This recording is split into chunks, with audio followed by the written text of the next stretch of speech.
जिन लोगों को हर रिलेशनशिप गलत लगता है, शायद उन्हें रिलेशनशिप से ज़्यादा अपनी थिंकिंग को एग्जामिन करने की ज़रूरत है। नमस्ते दोस्तों, सबसे दुखद बात पता है क्या है? इन टुडेज वर्ल्ड ना अनमैरिड वुमेन सेफ है और ना married women. People just need a reason to जज।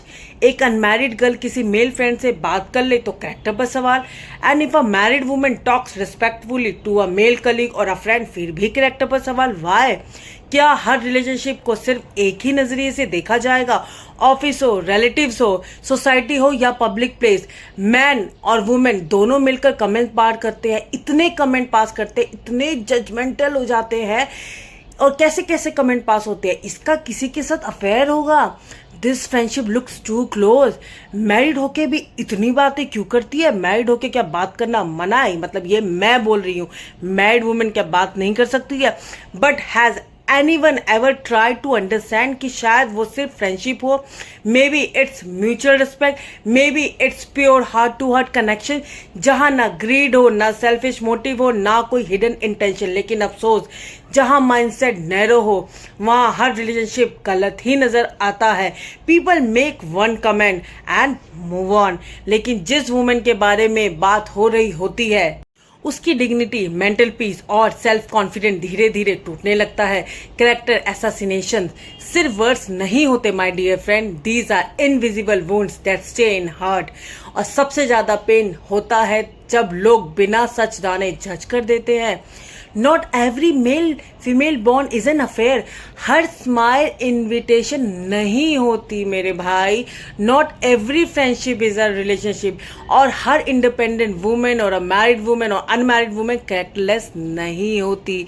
If you can not uplift a women तो कम से कम उसे नीचा दिखाने की कोशिश भी मत कीजिए, बिकॉज रिस्पेक्ट देने में कुछ नहीं लगता, बट रिस्पेक्ट छीनने का दर्द कभी कभी जिंदगी भर रह जाता है। जज less, understand more, respect always. And one more thing, अक्सर देखा गया है कि जो एक वुमेन की जो इज्जत होती है वो सबसे ज़्यादा दूसरी वुमेन ही करती है, बिकॉज मैन तो जजमेंटल होते ही होते हैं। बट शॉकिंग बात ये होती है कि एक कहावत हमने सुनी हुई है बहुत टाइम से कि एक औरत ही दूसरी औरत की दुश्मन होती है, और वो बिल्कुल सच बात है। क्योंकि जब एक औरत को जज किया जाता है वो दूसरी औरत भी बहुत मज़े लेती है। चलो भाई, जो मेल जो हमारे मेल जात है वो करती है जज, वो काफ़ी नैरो माइंडेड है, चलो उनको हम देख लेते हैं कि वैसे उन्हें भी नहीं करना चाहिए, लेकिन चलो उनके तो जेंडर भी अलग है। लेकिन एक वुमेन तो मेल से ज़्यादा जज करती है दूसरे वुमेन को। और या ऑफिस हो, पब्लिक प्लेस हो, वो उनको ज़्यादा रहता है कि भाई इस लड़की का किसी के साथ चल रहा होगा, ये मैरिड है। अगर मैरिड का वो किसी से बात कर ले तो ये अपने फायदे के लिए किसी से बात कर रही है, राइट? मुझे नहीं समझ में आता कि वो लोग क्या अपनी छवि दूसरों में देखते हैं क्या?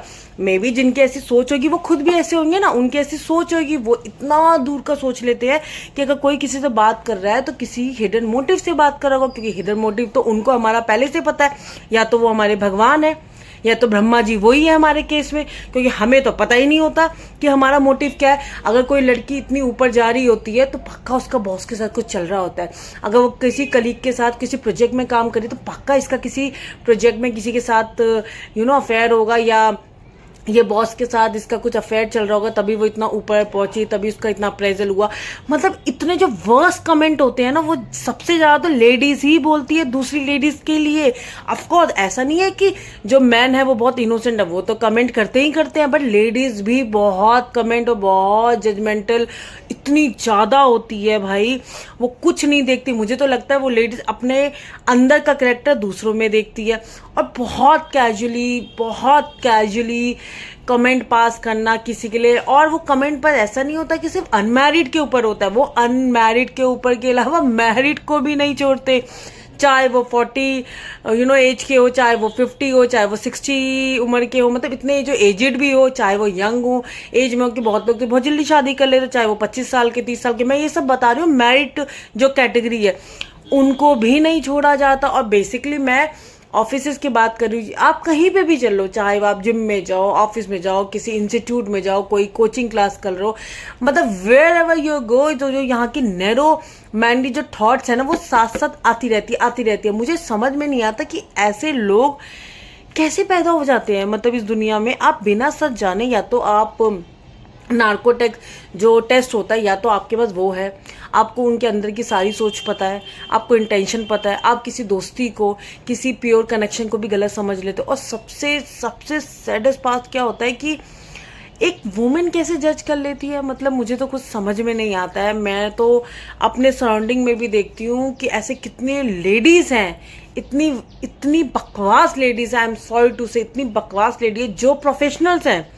मतलब अभी तक ना, जब मैं इस प्रोफेशन में नहीं थी, मतलब जब हम लोग अभी बच्चे थे, तो ऐसा हमने पढ़ा था अपने स्कूल में कि जो इलिटरेट होते हैं ना, और जो अनएजुकेटेड होते हैं, वो बहुत नैरो माइंडेड होते हैं, और जो एजुकेटेड होते हैं, जो एजुकेट पर्सन होते हैं, चाहे वो मैन हो वुमेन हो, वो बहुत मतलब उनकी जो सोच होती है ना, बोल्ड का मतलब यही नहीं होता आप कुछ भी कर लो। बोल्ड मतलब होता है कि कंजर्वेटिव नहीं है। अगर आप किसी लड़का लड़की से बात करो, या कोई एक मैच्योर पर्सन किसी मेल फीमेल आपस में बात करो, तो वो गलत नहीं सोचते, क्योंकि आजकल तो हर फील्ड में आपको काम ही करना है फीमेल और मेल को साथ में, और आपको बहुत आपकी कंपैटिबिलिटी, आपका टीम वर्क होना बहुत ज़रूरी है। बट अनफॉर्चुनेटली जो प्रोफेशनल्स होते हैं, जो पढ़े लिखे हैं, पढ़े लिखे में MBA हो गया, CA हो गया, CS हो गया, एडवोकेट्स हो गए, लॉयर हो गए, कोई भी फील्ड के जो प्रोफेशनल है भाई, वो बहुत नैरो माइंडेड है। मैं किसी का नाम नहीं ले रही, मैंने देखा है ऐसे ऐसे, और वो अपने आप को बहुत प्राउडली बोलते हैं हम तो पढ़े लिखे हैं। अब वे पढ़े लिखे हो कि तुम्हारी जो दिमाग है ना, एकदम घुटनों में है और एकदम बकवास है, एकदम बकवास है। आप बिना सच जाने किसी को भी कैसे जजमेंट कमेंट कर देते हो यार। मुझे मैं नाम नहीं लेना चाहूँगी, मुझे भी कितने लोगों ने किसी थर्ड पर्सन के लिए आप जब पब्लिक प्लेस में होते कमेंट, ऐसे लूज कमेंट मेरे सामने जब भी पास हुए हैं। मैं हमेशा इस बात पे बहुत स्टैंड लेती हूँ कि आप किसी का सच जाने किसी पे कमेंट पास मत करो, otherwise you are not family, you are not guardian, you are not a well wisher. आप किसी की लाइफ में इंटरफेयर पहले तो आप मत करो, वो उनकी लाइफ है, और आपका क्या राइट है वहाँ पे कुछ भी जजमेंट पास करने का, कुछ कमेंट पास करने का। और ये बहुत पीछे से होता है, ये सामने से तो कोई ज़्यादा हिम्मत नहीं करता, बहुत कोई बेशरम होगा जो सामने भी लूज कमेंट कर देगा, बट पीछे से तो इतने गॉसिप्स होते हैं। और ये ज़्यादा ना पढ़े लिखे लोग ही कर रहे होते हैं। जो इलिटरेट है उसको तो ये कहा जाता है वो तो इलिटरेट है, लेकिन जो पढ़े लिखे उनको क्या कहा जाएगा, कौन से इंस्टीट्यूट से पढ़ाई की है। तो सबसे मतलब शॉकिंग तो ये होगा कि एक लेडीज़ ही दूसरे लेडीज़ को सबसे ज़्यादा कमेंट और बहुत भद्दे कमेंट करती है, बहुत मतलब इतना कैरेक्टरलेस समझ लेती है, इतना जज करती है, और फिर मज़े भी लेते हैं। वो जो पॉपकॉर्न खा के मज़े लेना, चाहे किससे क्या मज़े लेते हैं, उनको बहुत हॉट टॉपिक मिलता है। तो आई थिंक आपके किसी, पहली बात, ऐसे जो मज़े लेते हैं ना, उनकी जो कैरेक्टर होता है वो इतने गंदे होते हैं ऐसे लोग। और मुझे तो ऐसे लोग मिले तो मैं तो उनको अच्छा लेसन दे दूं। आई होप कि जो लोग ऐसे होंगे उन्हें समझ में आ रहा होगा कि ऐसी चीज़ें नहीं करनी चाहिए। आप किसी को जज नहीं कर सकते, आप ना उनके गार्जियन हो, ना उनकी फैमिली हो, ना उनके वेल विशर हो। आपको इतनी ज़्यादा क्यूरियोसिटी है उनके बारे में जानने की, तो डायरेक्ट पूछ लो ना यार, पीछे क्यों इतना गॉसिप कर रहे हो। वही अगर आपकी कोई वाइफ और बच्चों के साथ करेगा तो आप क्या करोगे, आपको कैसा लगेगा, राइट? समझ गए ना मैं क्या बोल रही हूँ। जय श्री राम।